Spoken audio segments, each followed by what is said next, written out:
podcast Studio Dilettante.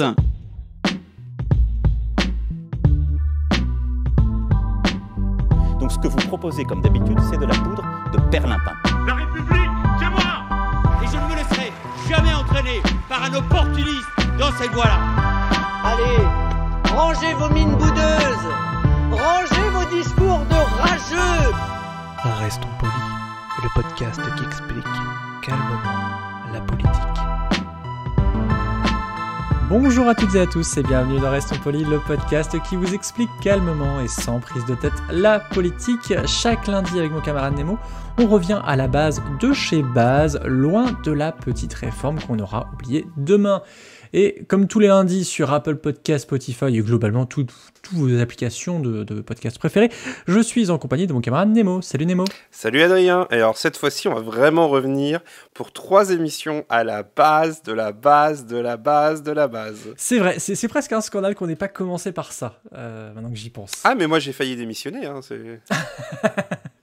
Bref, alors petit extrait sonore pour introduire le sujet. Vous, le peuple qui avez le pouvoir de créer les machines, le pouvoir de créer le bonheur. Vous, le peuple, en avez le pouvoir de rendre la vie belle et libre, le pouvoir de faire de cette vie une merveilleuse aventure. Alors au nom même de la démocratie, utilisons ce pouvoir. Il faut tous nous unir. Il faut nous battre pour un monde nouveau, décent et humain, qui donnera à chacun l'occasion de travailler, qui apportera un avenir à la jeunesse et à la vieillesse la sécurité. Ces brutes vous ont promis toutes ces choses pour que vous leur donniez le pouvoir. Ils mentaient. Ils n'ont pas tenu leurs merveilleuses promesses. Jamais ils ne le feront. Et vous aurez peut-être reconnu ce discours de fin du dictateur, donc interprété par Charlie Chaplin, donc sur la démocratie, puisque ça va être le sujet du jour. Alors je vous ai mis la VF là pour introduire le sujet, je mettrai la VO en intégrale à la fin, donc voilà, n'hésitez pas à acheter une oreille, c'est assez poignant. Justement, la démocratie, c'est quoi Nemo ? Eh bien, la démocratie... Vous avez 15 minutes. Vous avez 4 heures. Non, mais en réalité, la démocratie, c'est quelque chose d'assez simple. C'est une idée. On a déjà retrouvé cette façon de penser dans les émissions sur le communisme, le libéralisme, etc. En fait, on part d'une philosophie, même, on pourrait dire, d'une utopie. C'est-à-dire, c'est le fait que c'est le peuple, c'est-à-dire l'ensemble de tout ce que une société considère comme des citoyens, pour revenir sur cette notion, qui est aux commandes du pays, et ce n'est non pas une élite ou une élite religieuse, une élite politique ou une élite aristocratique qui commande. C'est un régime politique, voilà, dans lequel tous les citoyens font partie du processus de décision d'une manière ou d'une autre. Et si possible de manière significative. Et oui, c'est ça peut-être toute la difficulté maintenant dans nos sociétés qui sont de plus en plus complexes, ou en tout cas le paraissent. Sur la démocratie, on peut quand même remarquer plusieurs niveaux. Tu me dis si je me trompe. Il y a par exemple ne serait-ce que la démocratie délibérative et la démocratie représentative. Oui, alors démocratie délibérative, je suppose que tu parles de la démocratie directe. Oui, effectivement. En réalité, c'est-à-dire en gros, c'est tout. En fait, en gros, il y a une assemblée, mais qui est constituée de l'intégralité des citoyens. Et sinon, la démocratie représentative, c'est ce qu'il y a actuellement en France, c'est-à-dire que l'on élit des représentants qui, eux, votent la loi et votent les décisions. Mais on n'a pas que ça. En fait, en France, on est un peu plus complexe que ça. Mais on y reviendra dans l'émission suivante sur la République. Mais comment tu spoil la suite ? Oui, désolé. Mais en fait, le truc, c'est qu'on fait aussi ces 2 émissions parce que on est d'accord, toi et moi, qu'on fait plus aujourd'hui vraiment la différence entre les 2 termes, quoi. C'est-à-dire, on est en démocratie, on est en République. Je suis pas sûr que beaucoup de gens sachent encore exactement quelle est la différence entre la démocratie et la République. Alors dans la démocratie, pour revenir au sujet, donc c'est vrai que là on connaît beaucoup plus la démocratie représentative, avec l'idée que on va nommer, en tout cas on va voter pour des personnes qui vont avoir le rôle de décider à notre place, en tout cas de nous représenter et du coup de transmettre a priori notre voix, et en même temps transmettre avec notre voix avec chacun et chacune leur sensibilité. Donc c'est quand même un peu compliqué la démocratie, non ? Ah bah la démocratie, c'est le régime le plus complexe, hein. C'est-à-dire qu'il faut tenir de l'avis en théorie, en tout cas, il faut tenir compte de l'avis de tout le monde. Ça suppose de mettre en place un système d'organisation qui permette à tous les citoyens d'avoir leur voix et leur mot à dire. Alors évidemment, vu le nombre de personnes qu'on est dans ce pays, ça paraît totalement improbable d'avoir une espèce de grande assemblée où il y aurait des millions de personnes et où on voterait sans arrêt, parce que, sans vouloir insulter l'intelligence des gens, mais je doute que 60 millions de Français aient un avis pertinent sur la politique agricole de la France, par exemple. Nous-mêmes, il faut dire, même si on fait cette émission, on n'a pas des avis tranchés sur toutes les décisions politiques qui sont à prendre dans ce pays. Et donc voilà, pour ça je disais, la démocratie, c'est un idéal, c'est une utopie. Il faut essayer de tendre au maximum vers ça, mais l'application pratique, c'est toujours le problème. Un des travers de la démocratie, c'est pour ça que j'ai parlé d'un moment de démocratie délibérative, c'est aussi de ne pas avoir des trucs des oui et non. C'est des oui, si oui, comment, des si non, comment. C'est sans doute un des trucs qui a posé, en tout cas, question sur l'avant et l'après-Brexit.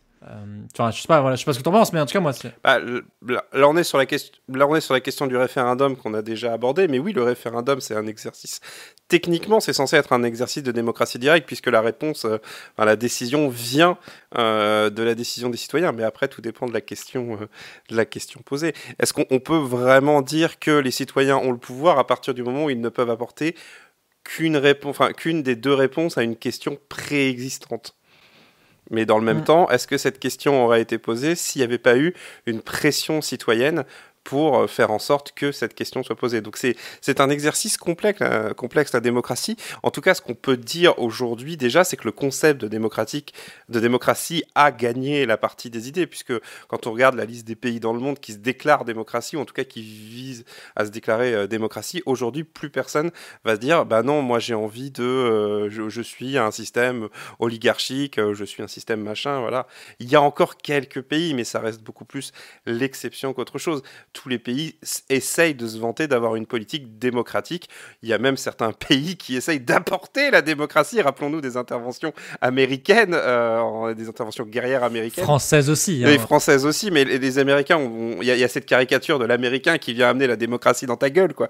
Et qui ressemble beaucoup d'ailleurs à la colonisation, où les gens venaient amener la civilisation, rendez-vous compte.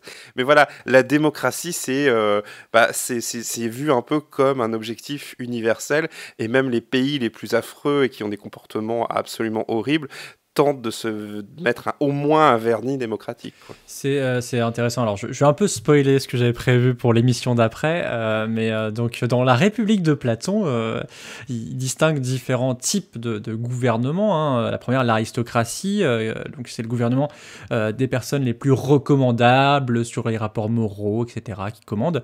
La seconde, c'est la timocratie, donc c'est le pouvoir entre les mains des ambitieux, des gens qui ont de l'argent, des gens qui savent manier les mots. L'oligarchie, le pouvoir où l'État est aux mains d'un petit nombre de chefs. La démocratie, donc le pouvoir au peuple qui a toutes les autorités, et la tyrannie, donc la dernière, la pire, où là c'est vraiment une personne unique qui dirige. C'est intéressant dans ce listing-là, puisque en fait la démocratie, un des travers qui sont reprochés à la démocratie représentative, c'est le pouvoir aux mains d'un petit nombre. Et c'est souvent le procès qui est fait au Sénat, à l'Assemblée, au gouvernement aussi. Et c'est intéressant de voir les expérimentations démocratiques, et je pense notamment à la Convention citoyenne et au grand débat, qui sont des exercices démocratiques.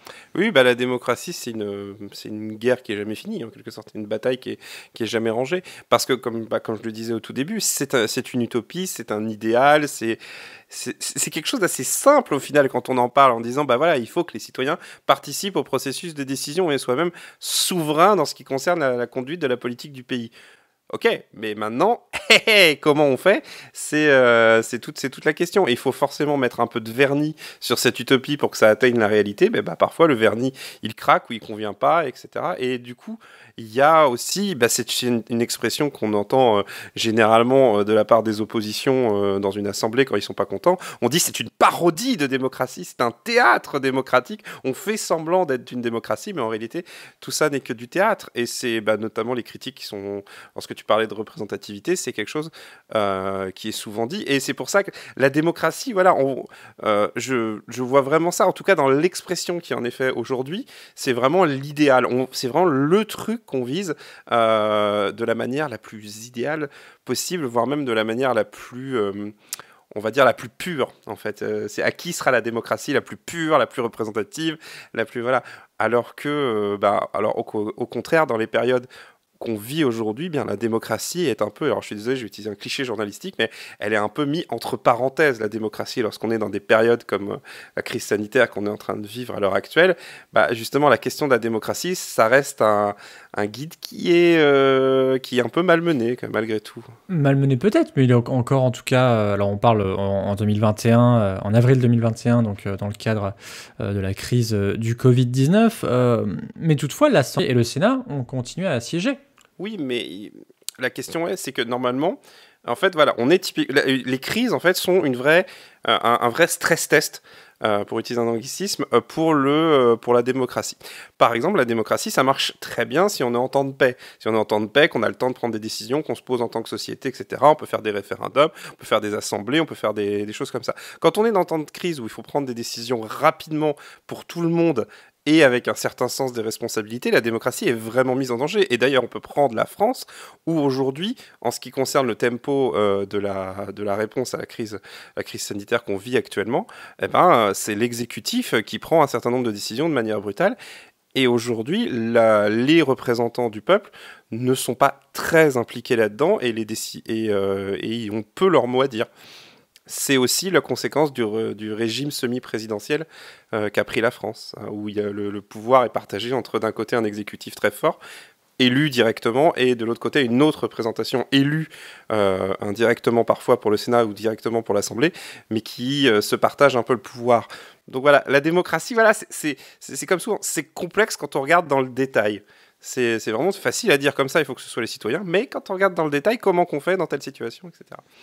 C'est intéressant ce que tu as dit justement, donc un élu directement ou non, donc élu directement pour le ou la présidente, et après donc directement ou indirectement pour l'Assemblée et le Sénat, et à côté il y a aussi un pouvoir qui lui est nommé, qui sont les ministres, le pouvoir exécutif, où là on essaye constitutionnellement, plutôt par habitude de coller à la majorité présidentielle, et la majorité aussi à l'Assemblée et au Sénat, parce que sinon c'est se tirer une balle dans le pied, parce que les lois ne seraient pas votées.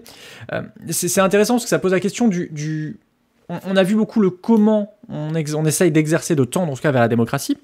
On a vu le qui, mais peut-être qu'on a vu une partie du qui, parce qu'une des questions de la démocratie, c'est qui vote.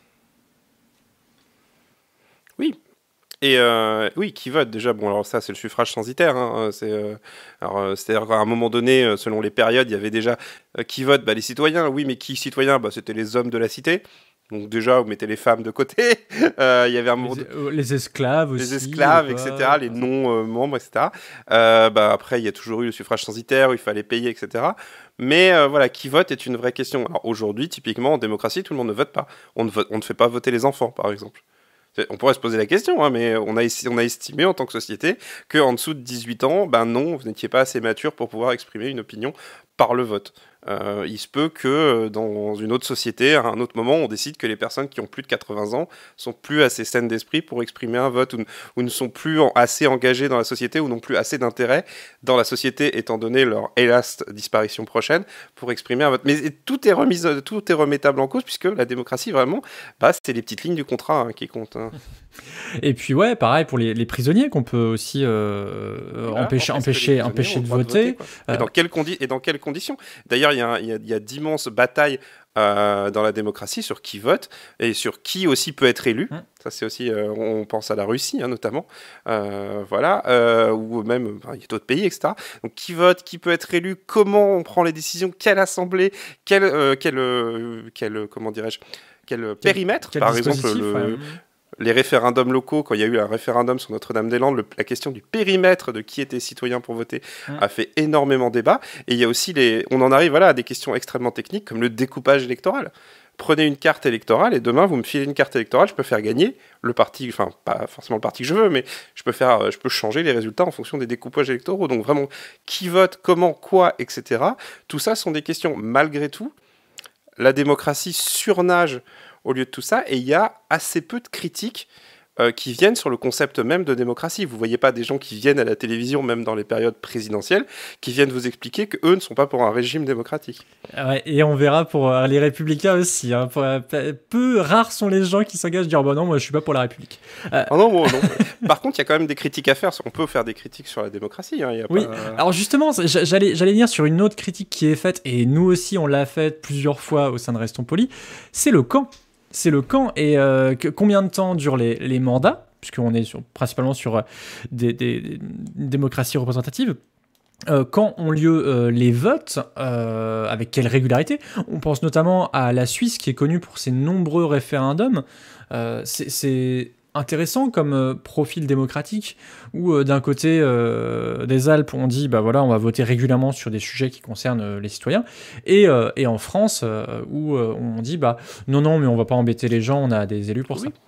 Puis non mais voilà, on a aussi ce on pourrait appeler le contrôle démocratique, par exemple. Qui contrôle la démocratie au final, puisque la démocratie doit se contrôler elle-même. C'est une vraie question. Et là, on arrive sur le pouvoir aussi législatif, qui lui, qui a aussi un pouvoir très compliqué. Ou même d'influence des masses. Parce qu'à partir du moment où on parle de peuple, on parle de citoyens, on parle de personnes qui doivent prendre une décision, qui contrôle l'information auquel ils ont accès, qui contrôle la façon dont ils s'expriment. Quels sont les contre-pouvoirs démocratiques à l'intérieur même d'une démocratie, et tout par là. À partir de là, on en revient à la question de qui possède quoi, qui influence qui, etc. De vastes questions auxquelles on n'aura pas le temps de répondre, puisqu'on a quand même un dernier truc, un truc qui m'est assez cher, parce que c'est une théorie qui est... Enfin, c'est pas une théorie, c'est quelque chose qui est vu dans la pratique. Quand je disais tout à l'heure, on parle des oppositions qui parlent de parodie de démocratie, c'est ce qu'on peut résumer souvent par l'expression de tyrannie de la majorité, où on dit en France le fait majoritaire. Et il y a des... Je ne vais pas parler de quelque chose en particulier, mais j'ai souvenir d'un récit où justement c'était un pays qui avait décidé de tout mettre à la majorité, et au final ce pays s'autodétruit parce qu'en fait systématiquement la majorité condamne la minorité à mort, et du coup en fait les majorités se restreignent jusqu'à ce qu'il n'existe plus rien. Au final, il se retrouve à 3 à 2 contre 1, quoi. Et du coup, la tyrannie de la majorité, en réalité, c'est quelque chose sur lequel les démocraties doivent réfléchir, puisqu'après tout, si on prend une décision à la majorité, que fait-on des opinions minoritaires, voire ultra-minoritaires? Quelle place leur accorder? Donc voilà, ça, c'est notamment une des critiques de la démocratie. Et on aurait aussi pu parler du tirage au sort aussi, qui est aussi une autre proposition pour tendre vers une démocratie, mais peut-être une autre démocratie. Voilà, alors c'est dur d'être complet sur un sujet aussi vaste que la démocratie, et surtout en 15-20 minutes. On espère en tout cas que ça vous a donné des pistes de réflexion, et puis de toute façon, on se retrouve très très vite, puisque pas plus tard que la semaine prochaine, on va aborder un autre sujet en lien avec la démocratie. Merci beaucoup Nemo. Oui, merci, et n'oubliez pas, la démocratie, c'est beaucoup plus des questions que des réponses, bien souvent. C'est clair, et oui, et puis la démocratie, c'est beaucoup d'actes aussi, plus que des discours. Donc merci beaucoup, on remercie évidemment Suzy Q pour le générique, on remercie YouPod qui nous permet de mettre ce podcast sur YouTube, on remercie PodCloud qui nous permet d'avoir un flux RSS, et on vous remercie, je vais y arriver, de nous écouter. On se retrouve la semaine prochaine pour le 2e épisode de ce triptyque. À la semaine prochaine. À la semaine prochaine. Pour soutenir ce podcast et l'association qui le porte, rendez-vous sur tipeee.com/studio-dilettante. I'm sorry, but I don't want to be an emperor. That's not my business. I don't want to rule or conquer anyone. I should like to help everyone if possible. Jew, Gentile, black man, white. We all want to help one another. Human beings are like that. We want to live by each other's happiness, not by each other's misery. We don't want to hate and despise one another. In this world there's room for everyone, and the good earth is rich and can provide for everyone. The way of life can be free and beautiful, but we have lost the way. Greed has poisoned men's souls, has barricaded the world with hate, has goose-stepped us into misery and bloodshed. We have developed speed, but we have shut ourselves in. Machinery that gives abundance has left us in want. Our knowledge has made us cynical, our cleverness hard and unkind. We think too much and feel too little. More than machinery, we need humanity. More than cleverness, we need kindness and gentleness. Without these qualities, life will be violent and all will be lost. The aeroplane and the radio have brought us closer together. The very nature of these inventions cries out for the goodness in men, cries out for universal brotherhood, for the unity of us all. Even now, my voice is reaching millions throughout the world, millions of despairing men, women, and little children, victims of a system that makes men torture and imprison innocent people. To those who can hear me, I say, do not despair. The misery that is now upon us is but the passing of greed, the bitterness of men who fear the way of human progress. The hate of men will pass and dictators die, and the power they took from the people will return to the people. And so long as men die, liberty will never perish.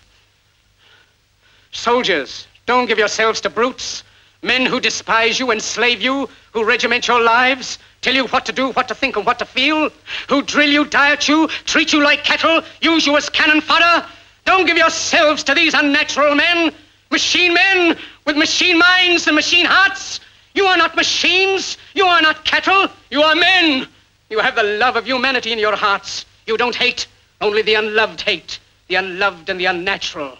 Soldiers, don't fight for slavery, fight for liberty. In the 17th chapter of St. Luke it is written, the kingdom of God is within man, not one man nor a group of men, but in all men, in you. You, the people, have the power to create machines, the power to create happiness. You, the people, have the power to make this life free and beautiful, to make this life a wonderful adventure. Then in the name of democracy, let us use that power. Let us all unite.